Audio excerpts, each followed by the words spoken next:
We are here with you live. It is January 1st, 2024. It's crazy how fast a year goes. We're really trying to be chill this year. This feels like a really pivotal year we're going into. We have to be intentional if we really want to be able to grow. Being able to come together as one with your partner, it's a game changer, you guys. Hello, my name's Allie. Welcome back to Right Up Your Alley. I am so excited to guide you through this video that's going to help you design your ideal year with your partner. The reason this is such an important video is because I am a planner through and through, or I am a chaotic tornado. That is just who I am. I am willing to bet that you fall somewhere on the spectrum of like tornado to like intense type A neat freak. That's amazing because we all have one thing in common.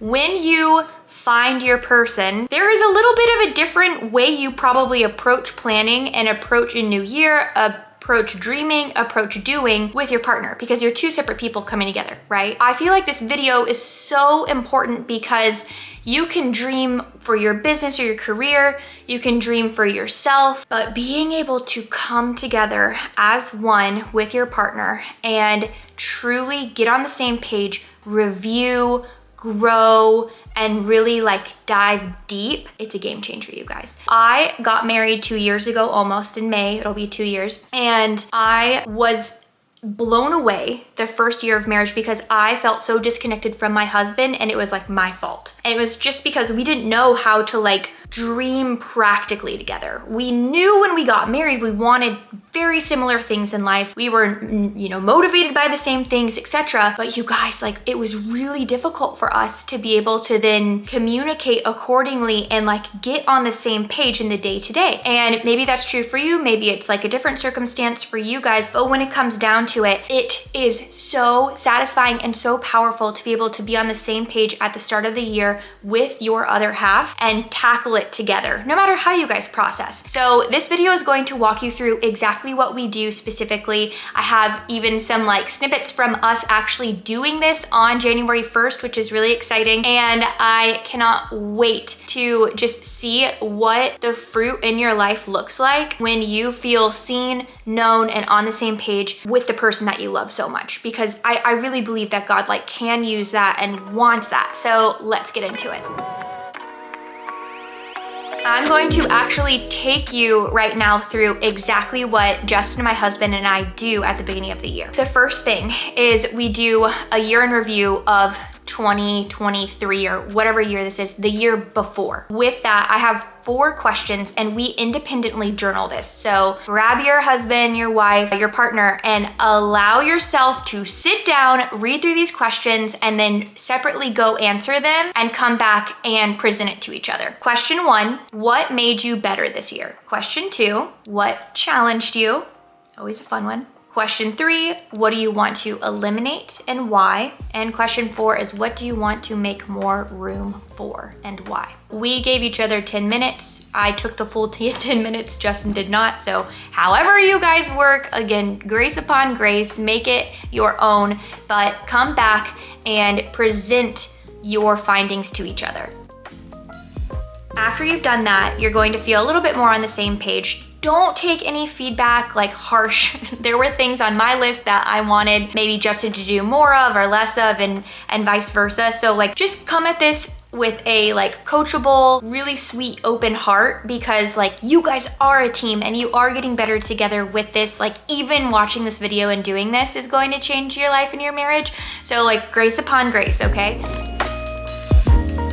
Now we're gonna look into the calendar. So if you use Google Calendar, if you have a written calendar, whatever you specifically have, I want you both to pull up your calendars. If you both are really organized within planning already, yay. Usually one partner is and one isn't. So just work with what you have realistically, but go through week by week within each month and kind of like talk through what went right and what maybe didn't go right with these questions. One thing that is really helpful too is when you're going through the calendar, we actually pulled up our phones and we were looking at our camera rolls from each month. So that really like put a lot of perspective. I feel like your screenshots and the things that you're sharing and the things that, you know, pictures you've taken, celebrations you've had, like those are all in your camera roll too, not just on your calendar. So we did both of those and that was a game changer. I want you guys to define your best months. Like this is personally. So your partner's favorite months, your favorite months, and then define your least favorite months. So your partner's least favorite months and your least favorite months. Once you have them down, I want you each to present them to each other and explain why. Again,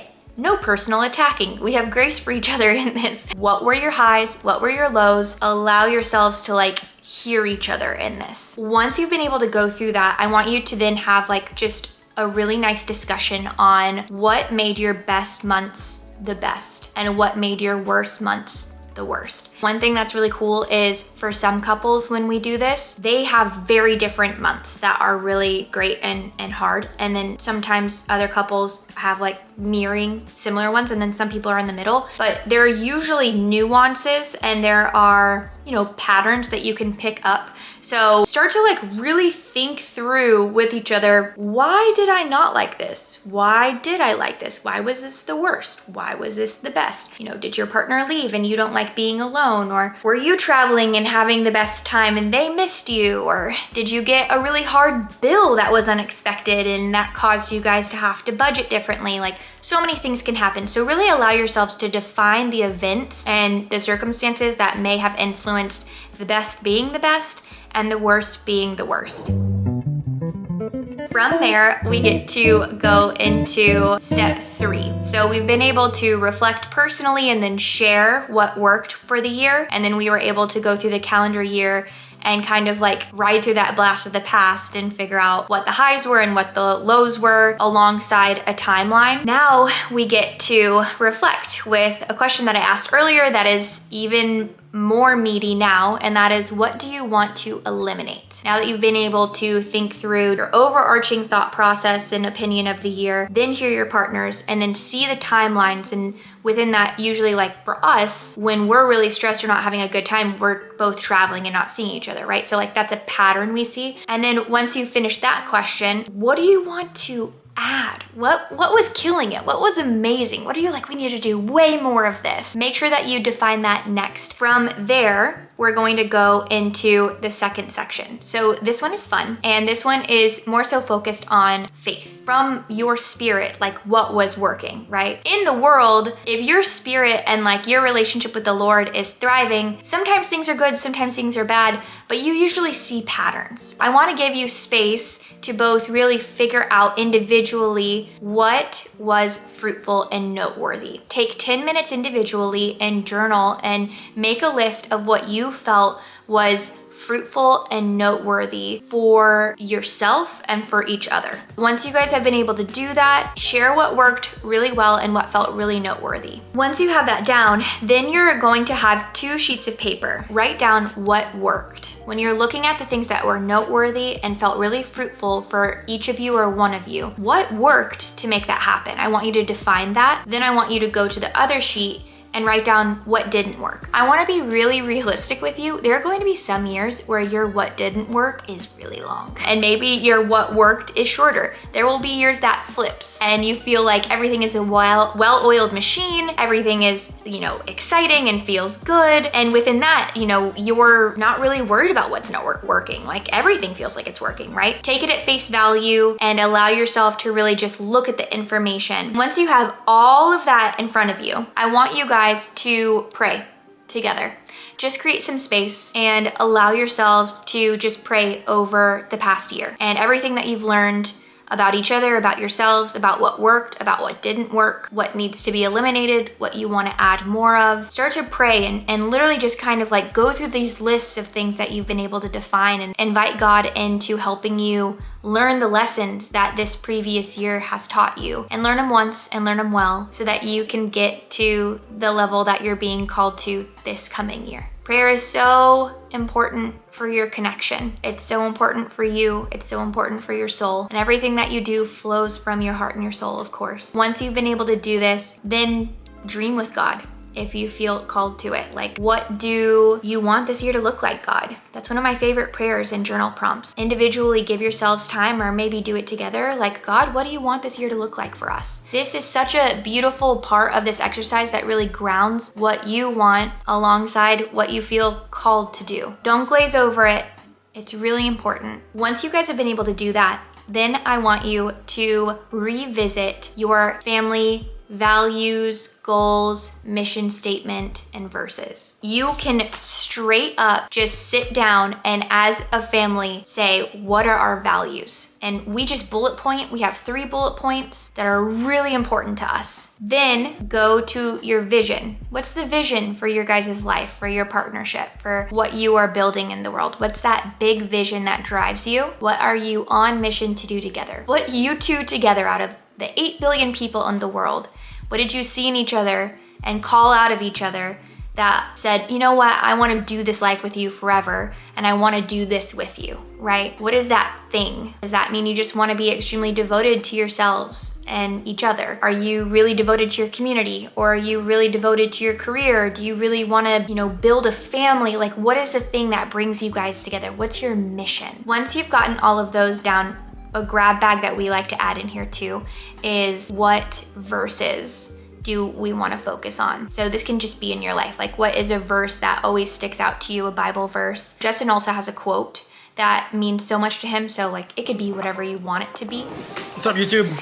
Step 3 is dreaming and getting your goals down. So I want to say this, goals are not your identity. They're intentions. They're something you're setting your mind to. You will achieve some of them. You will not achieve all of them. Goals teach you things about yourself. Intentions teach you who your partner is and what they value. And so I really want to say that because I think sometimes people get like afraid of goal setting. Just know that like by writing it down, you're going to get to feel and know yourself better. And then by achieving it or not achieving it, you're going to learn things about yourself and your spouse, and you guys will be able to get better together because of it. So don't be afraid of goal setting. Sit down and vision cast. What do you want 2024 to look like together? Once you've been able to like cast that vision, get specific goals out of it, right? So an example of this could be, I want to get out of debt. Then our goal could be paying $5,000 down a month in debt and like eliminating all extra things that you don't want. That could be a really helpful thing, right? So set the vision and then get your goals down that kind of like draws off of the vision that you guys set for 2024. That's step 1 and step 2. From there, we get to go month by month through the coming year and figuring out what you already have on your calendar. Weddings, family events, birthdays, travel for work, travel for pleasure. Just get it all down, all of your personal life down. I actually have a video that is very well loved. It's all about how to plan your perfect year. So after this video, you are welcome to go watch that because I go way more in detail on how to do it. But just for right now and to finish this exercise with your partner, you really just need to get down what you know is on the calendar so you guys can be on the same page. It's fun to see it all on the wall and organized. And I just feel like being able to like visually see it, physically write out what you have coming is such a game changer. Like if it is just in my Google Calendar, I don't necessarily think I'm going to see it the way that I would if I am like writing it out. So that is such a helpful exercise for me.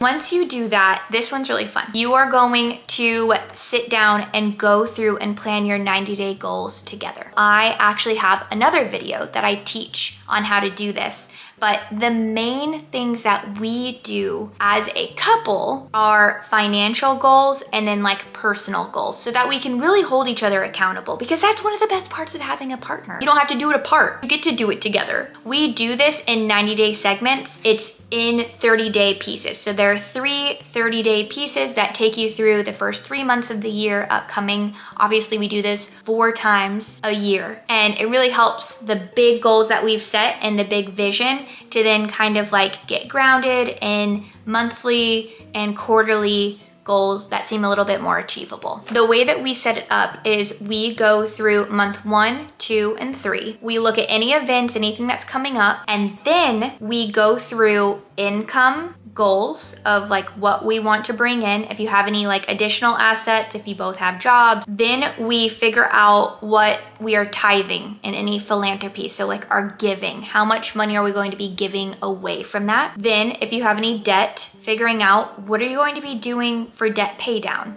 What amount of money in that first 30-day segment and then the next and then the next do you want to be able to set aside? And then what money do you want to put into savings? We will then go in and put any events, happenings, anything that's going to take time, money, or attention from us and make sure that those are all written in there so that we can account for that. And then the last thing we do is we talk through our personal goal, each of us. So a good example on this is the first 30 days of the year, I do a no spend just because I spend a lot of money traditionally on the last 3 months of the year. So in January, I always like to start fresh. I do a no spend January. So that's my 30-day personal goal. Justin has his own thing, my husband. What's your personal goal for the first 30 days and then the 30 to 60 days and then the 60 to 90 days?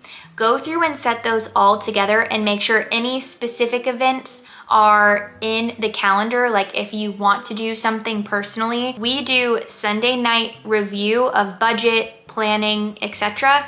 And then we have date night on Tuesdays where we'll check in on things if necessary as well. You can have whatever rhythm you want on that, but you've done all this work to get clear. So you do want to have a specific weekly or monthly touch base to revisit these goals and make sure that you're on the right track. So all of that to be said, if you want to dive deeper into how you can create your 90-day plans and goals, or just get even more grounded when it comes to your year plan after this, then I have 2 videos that are going to be linked above for you. I recommend doing the year planning and the 90-day planning specifically so that you can get extra clear, but those are for you specifically. This whole video was about figuring out how you can connect with your partner and really just dream together, because that's the best part of partnership, you guys. Being able to do it with another person creates accountability, it creates fun, it creates connection. And I know that sometimes it can be confusing because there are 2 people, not just one. If you want to go far, go together. Remember that. Being on the same page with your partner is a game changer for you, your family, and literally the world. I really believe that the world is changed within the family unit. So congratulations on taking time, being intentional, and getting clear. I hope that this blessed you and really helped you to feel equipped as you step into the new year. I know you're going to kill it. If you have any questions, please do not be shy. Drop them in the comments. And do not forget to subscribe and like this video so that I can continue to create for you. Thank you. I absolutely love this family. I love planning with you, and I can't wait to do this year with you. I'll see you in the next video.